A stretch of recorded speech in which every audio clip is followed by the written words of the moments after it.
having Ja'Lynn Polk here in number one, which he won't take, Stefon Diggs won't take it. We already heard that. I think this is a good relationship to have because Polk clearly had a mental hurdle that he needed to get over last year, and he never quite could. We saw glimpses of a good wide receiver. You know, he scored a couple touchdowns. He had a great grab in the back of the end zone against Miami. They reversed it off of a weird technicality. Like, he got his toe down, and then the heel came down.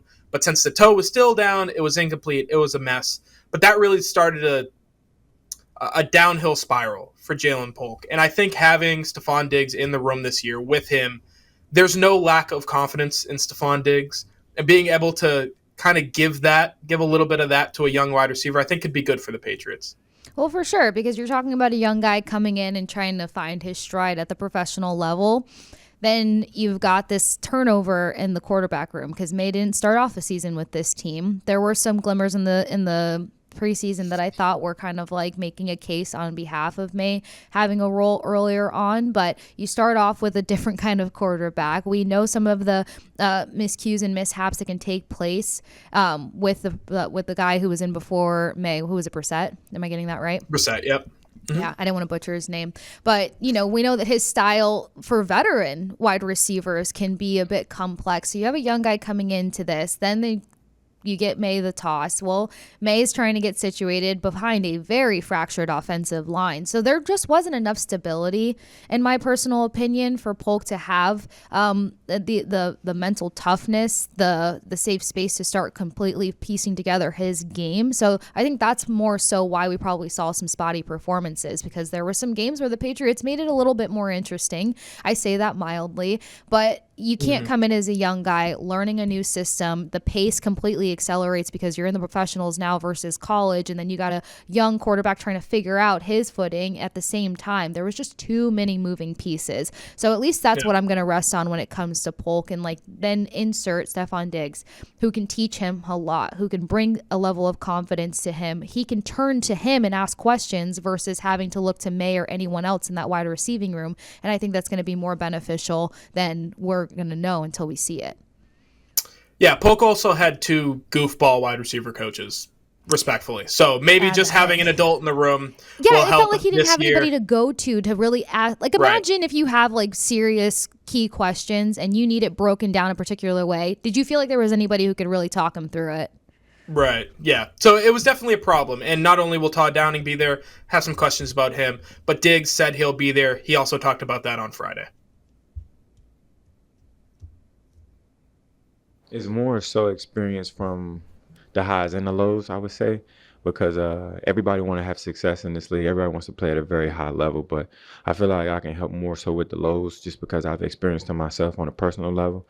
Like the first 3 games of my career, I wasn't playing at all. You know what I'm saying? It wasn't until the 4th game when I got my opportunity, and then taking advantage of opportunities and learning that, you know, sometimes the timing is off. When it's your time to shine, shine. And if you don't, you can't blame nobody but yourself. But I kind of learned that the hard way. Like sitting on the bench for 3 games my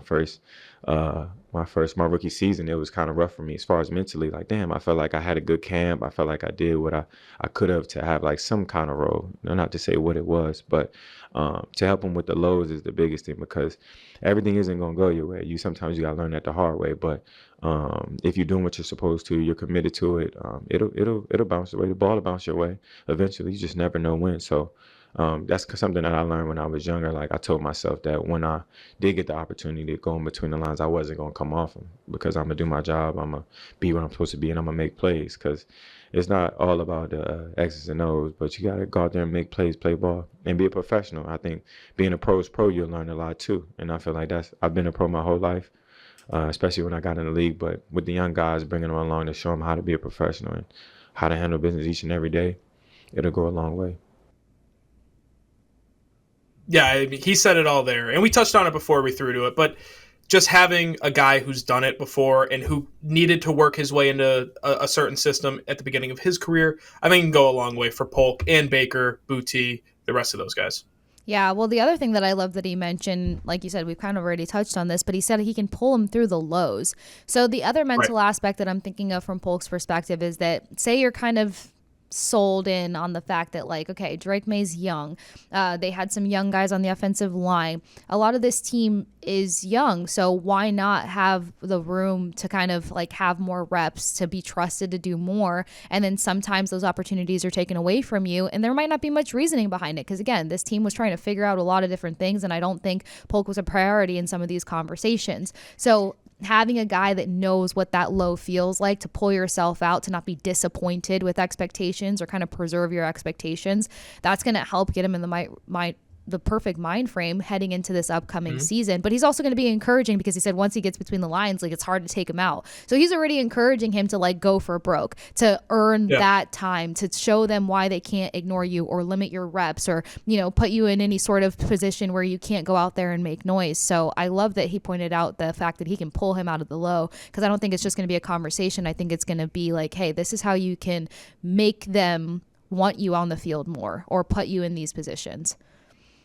Yeah, and Diggs, they're going to work him in pretty slowly throughout training camp. So there should be plenty of opportunities for these young guys, like we mentioned earlier, the Polks, the Bakers, the Booties, the Douglases of the world, to show that they should be a part of this team and they should have a role in this offense moving forward.